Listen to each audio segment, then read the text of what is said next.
Hey everyone, my name is Rooster, and welcome back to Mechabellum. I've got a pretty special video for you guys today, as I'll be playing one of my more iconic comps, being WORM WASP. There was a patch pretty recently, and the Sandstorm tech on the Worm has been buffed, as it now has a longer duration, so it sticks around for, a greater amount of time, meaning that everything inside will lose range for much longer. And I thought, well, shall I try and make this comp work? There's a good reason that I haven't played it, because I think that the counters to it are pretty straightforward and very convincing, but it is a fun comp to try out, especially with all the Void Eyes going around. And in this particular game, I'll be up against Hats. Now, there was a bit of an MMR gap between us here, but I still think that this game is rather informative, and so I wanted to showcase it. We have Void Eye Badger for my opponent, and I am going to opt to go for Sabers and Arclights here, pushing the right side. I've kind of given up on the whole idea of not pushing into the Magnetic Barricade, although in this case I'm also kind of using it myself, right? If my opponent is on the opposite side of the field, I get to make use of the slowdown, even though I'll have to deal with it myself as well. And I'm going to go for, an aggressive posture here. I just don't really like using Sabers defensively, and matchup-wise, I likely won't be keeping these for very long. They just don't have a great matchup into the Void Eyes, and up against Quick Supply, immediately going for Charge Shot, I don't expect them to do too well long-term. But at least here, hopefully, we can take some units down, grab a debuff, and mitigate the damage taken on round 1. I don't expect myself to win, as I am up against Quick Supply, spending some resources on round 1. But again, if I can prevent myself from taking too much damage, then I'd be pretty happy with that. Now, I didn't go into this game wanting to play WORM WASP, by the way, but you'll very soon see that I was kind of given an entry into the comp if I so desired. Round 1 here, we will lose in the crossfire, and I'll be taking a little bit of damage, but still staying above 4k. And here we go, round number 2, immediately we see Improved Wasp showing up, and I decide to pick it. I did tech my wasps in such a way that allow me to go full carry, and I'll show you guys what that looks like, but it definitely does require you to go all in terms of the techs that you're slotting, because I'm going to run range and AA, which is pretty common. However, I'm not going to be running things like shield and EMP. I'm going to be running high explosive ammo and ground specialization. The high explosive ammo is there because at some point you might struggle to find a good chaff clear with this type of comp, especially once you go for things like Sandstorm. A lot of ground-based options aren't available to you either, because they'll get caught up in the Sandstorm. And, things like Wraith are common, but can struggle as well, especially if your opponent really hammers on the anti-air aspect of their comp. So having it on the bar is quite nice. Especially on things like Improved Wasps, you already get so much bonus attack, 60%, that the minus 30% doesn't really change too much. Now, I'm going to sell a Saber right away. I sold the one that did the least. I think it only did 4,000 damage. Kind of a nice thing to do if you're wondering, hey, which unit should I sell? Sometimes it's worth just kind of clicking on them, seeing how much damage they did, and then making your decision based off of that. My opponent feels like something might be up. Goes for a Mustang pack here on round 2, which sadly will do, well enough to kill my wasps. I get a nice debuff though, as they didn't have the money to level up that tower, and so my wasps pick enough experience here to be able to level, which is really what I'm looking for. Generally speaking, Mustangs aren't the biggest problem as long as they are purchased by your opponent. It becomes a little bit tricky when it comes from a unit drop, but as long as you only have to deal with like a level 1 wasp, or level 1 Mustang, I mean, the Improved Wasps can do just fine, especially once you get into things like Sandstorm. So I wasn't too worried just yet, but it does cost me a little bit extra hit points here. Round number 3, and we get a bunch of items. Now, I could have taken Improved Firepower Control System here, but I already am boosting the damage by so much, especially with things like Aerial Specialization or even Ground Specialization at some point. I feel like the bonus 65% here doesn't really make a massive difference, and so I decided to skip and really use all my money to get more wasps, which do cost 300, get the levels, and be able to get techs on top of that. I just really value here the deployments, the techs, the levels, that type of thing over the item.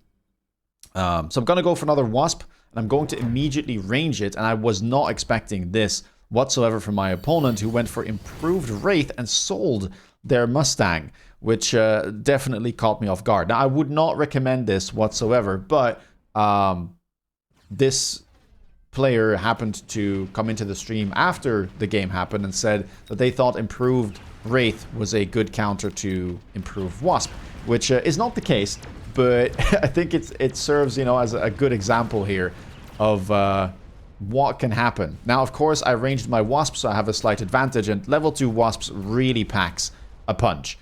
This unit sometimes may get confused with something like a Mustang, but it really is much more on the DPS side of things than the chaff clear side of things, which is where Mustang would be. So it fights back, especially with all of those bonus stats. So we managed to get a nice win. Now, round number 4, we get unit reinforcements, and this is kind of why I'm saying this might be like my last game of WORM WASP, because it's the problem I had back when the comp was better, because Sandstorm used to be better than it is even after the buffs. There's just a lot of unit drops that are not great for you.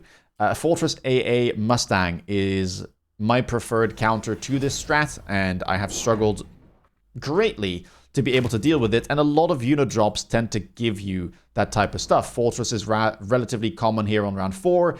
It's very common as well on round 5, 6, or 7, and the same thing can be said about Mustang. So you're just really fighting an uphill battle, and before people say, can't you just unlock it and put it on the field? You can, but you know, it's gonna cost you so much resources and deploys that it's just not worth playing around that. The comp already isn't like super powerful, so you would just be going down tempo by doing such a thing. I decided to go for a Wraith myself. I'll pick up the Scorpion just as a kind of tank right now, but you'll see that it gets melted pretty rapidly by those charge shot Void Eyes. But lucky for me, I do have the Wraith. Now, the nice thing about Wraith and the way that I tech it for this specific comp is with tank techs. I'm not really planning to go for range enhancement, because if I do that, it will now sit very close to where my Wasps sit, and that creates problems if your opponent decides to go for Fort AA, because now all of your air units are clumped, and even if the Fortress is locked onto your Wraith, it might end up splashing the Wasps that are sitting beside it. So the thing about this comp is that you're just not really able to click range Wraith, at least early on, and so that's why I run these tank techs, armor against things like Mustang, or regen against things like early Fort AA, to be able to really tank the the main threats that you might encounter when playing this comp. Now, there's no Fort AA here, which I was very surprised about. I'm pretty happy to see, I guess. I felt relatively, well, good about my current position. Managed to get the Wraith down. Things are looking good. I have a couple of high-level Wasps. I have the Scorpion I can sell. And then I can just head into AA, because my opponent ranged their Wraith. So there is a definite, like, large amount of investment in air units, and AA will really help with that. And this kind of justifies, you know, the tech bar that I have. And no worries, this game will justify every single tech that I have on this bar to showcase what it is used for. I go for another Wraith here. I do have the intensive training for my specialist to be able to make it level 2 immediately, which helps greatly. I go for defense enhancement 1, and I go for field maintenance as well as AA on the Wasp. There is a Rhino drop, which I kind of ignore here, as I did take the, I believe, amplifying core, yeah, which I put onto this Wraith just to make it slightly beefier.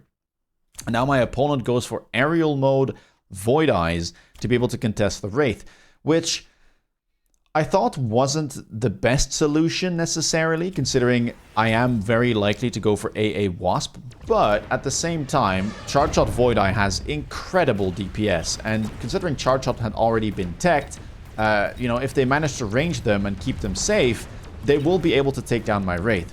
That isn't really the case right now, though, as I do lose my tower, but because we're in a headbutt, the fight happens very, very quickly, and my opponent already loses a large amount of their units. A Wraith goes down, most of the Void Eyes go down, and so even though they get 9 seconds of debuff, it does not lead to a win. Another pretty solid round for us, and yeah, I mean, at this point, usually you're feeling quite good about your odds. This is kind of the part of the game that is usually the most difficult for, you know, things like WORM WASP or WORM Wraith Wasp.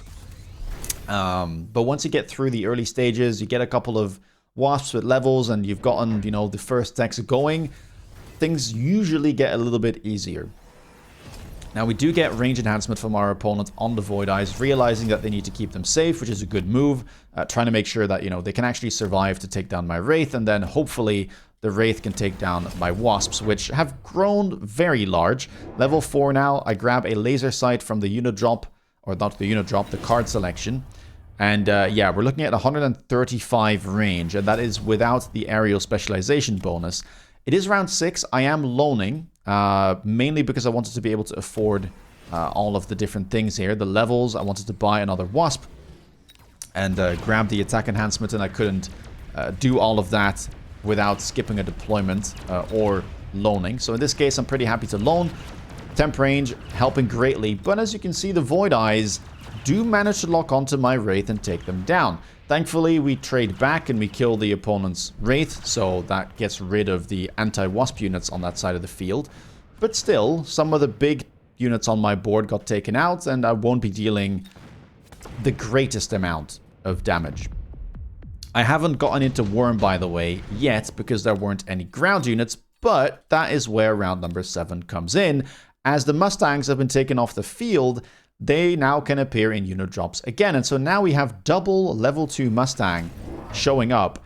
And this is actually like the proper counter to this strat, at least part of it. The other part usually being Fortress anti-air, but the Mustangs are very nice to have and get you through the early game.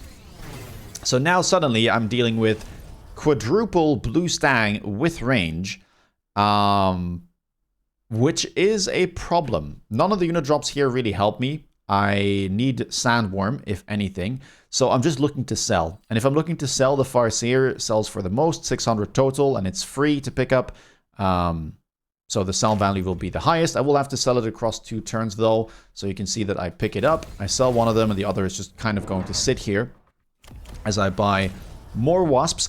I probably should have gone for Worm right away here. I go for Wasp because I felt like I kind of wanted to deal with this right side a bit more. The Scorpion was slightly annoying, but I could have preemptively gone for a Worm with the Sandstorm because it was pretty likely that my opponent would go for Mustang. And if I do that, then you negate the whole, you know, Mustang outranging Wasp problem, since the Sandstorm will reduce the range on those units greatly and kind of even the playing field, or even, you know, turn them into your favor. Now, Mustangs here doing a great job. The thing about improved Wasp is that it is very, very beefy. So, you know, even though my opponent does have Mustang here, they don't quite have anti-air yet, so I managed to still win with the help of the level 5 Wasps. And it would be interesting to see, I guess, how well I would have done this round if I went for a preemptive Worm. I usually do kind of like to confirm, though, that my opponent went for the thing I expect them to go for. But in this case, you know, it's a pretty safe bet that the Mustangs would have gotten picked up. Round number 8, Missile Strike. Not amazing. That is going to be a slight problem for my Wasps. The level 5 Wasps actually do have the hit points here to be able to survive a Missile Strike at over 3,000. But they are improved, and I do have double defense enhancement, so I guess at this point it's not that surprising.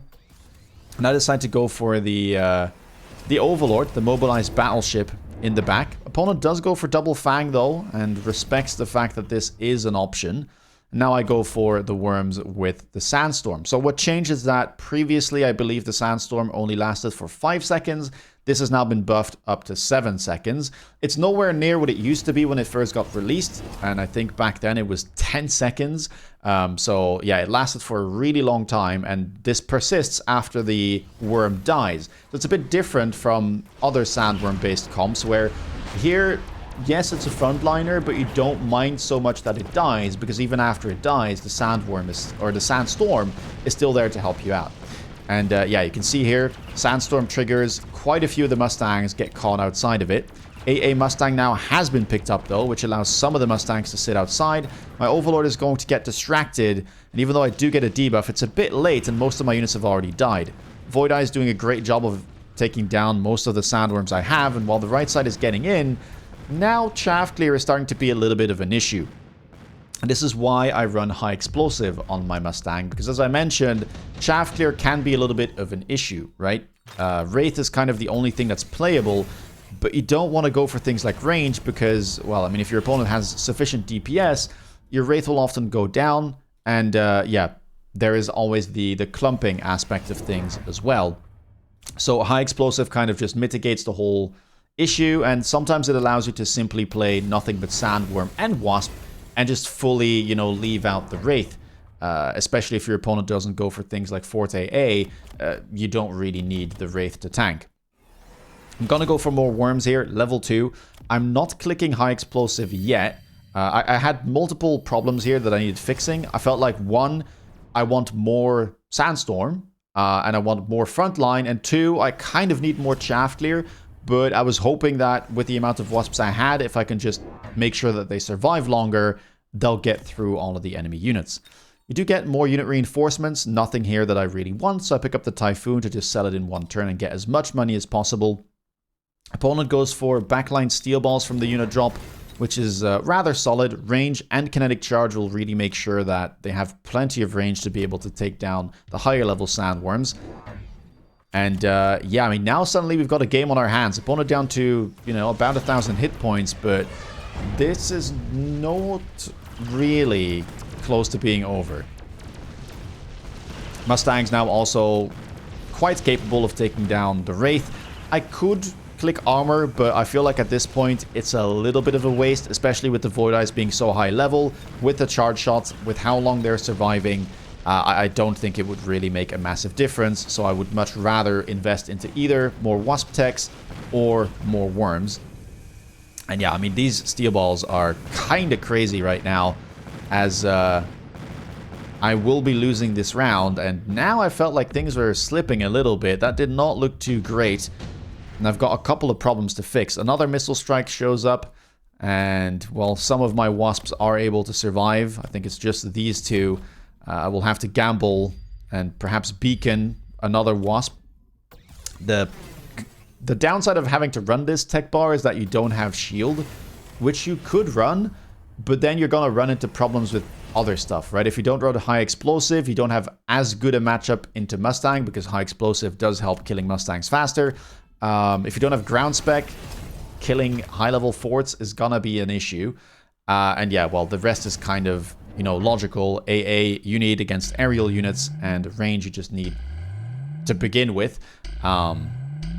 So yeah, not having shield here does mean that you're more vulnerable to spells, and we're honestly quite fortunate this game that missile strikes is all that we've had to deal with, because there's a lot of other scary spells. Orbital, the large EMP spell, Storm, all of those don't exactly favor you when you're trying to play this comp, but thankfully they haven't showed up. I try to be a bit greedy here and hope that my opponent doesn't shield, but they do. More steel balls get picked up. They do have second attack enhancement, and now I decide to go for high explosive on my wasps. I am sadly going to lose one of them. I could have tried beaconing it, but I think I just ran out of money. And on top of that, it's a bit of a gamble, right? I wasn't sure if they would go for my highest value one or just missile one of the safe wasps. We are doing a bit better here, but my sandworms are going down pretty rapidly, and the right side is crumbling so quickly that I lose my tower. And during the debuff, yeah, the left side can't do too much. I think the left side would have been fine otherwise. The problem now is that these Mustangs are starting to turbo level, and I'm dealing with level 4 Mustangs with range and AA. Down to 536 hit points. This is looking a little bit dicey. Round number 11, we have more unit drops. Again, nothing in here that I really want. So I'm looking to sell again, and, well, all of them are double deploys. I'll have to sell them across 2 turns. I'll have to keep something. The Stormcaller is worth the most because it sells for 400, just like the Phantom Rays and the Tarantulas, but it is free to pick up. So that's what I'm going to go for. Keep one of them on the board. It's not going to do too much, but I think I really can use the money. And at this stage, I wasn't too sure what to do. Opponent instantly here slams a level 2 mountain and does run mountain plating, which will likely come out. And as for myself, I felt like, well, I have so many wasps, so many improved wasps at this point. that I should probably go for something like ground specialization to help offset the loss of attack from high explosive, and to perhaps do a little bit better into these tanky units, right? The steel balls especially, the scorpion on the right side has been causing some problems. Hopefully that'll be able to deal with that. But yeah, mountain plating, this can work even into ground specialization wasp, because at level 2 it'll block 1400 damage, anytime it takes damage. And these wasps don't exactly deal a ton more. I mean, okay, it does get buffed by 200%, so the level 3s with improved will be able to deal damage, but it'll still block a significant amount. We'll have to see how this goes. I don't really do much else. I level my wasps. I think I buy a couple more wasps, and they are now quad-teched to be able to help out with all of the tanky ground units. And let's see, my sandworms, they do manage to trigger, some of them even managing to burrow a second time, triggering a sandstorm once again. And a third one, so left side here doing great. Right side looks like we have managed to take down those steel balls, which means that our tower won't go down. All of the Mustangs have gone as well. And now there's only a mountain left. Can I somehow kill this? It has taken some damage.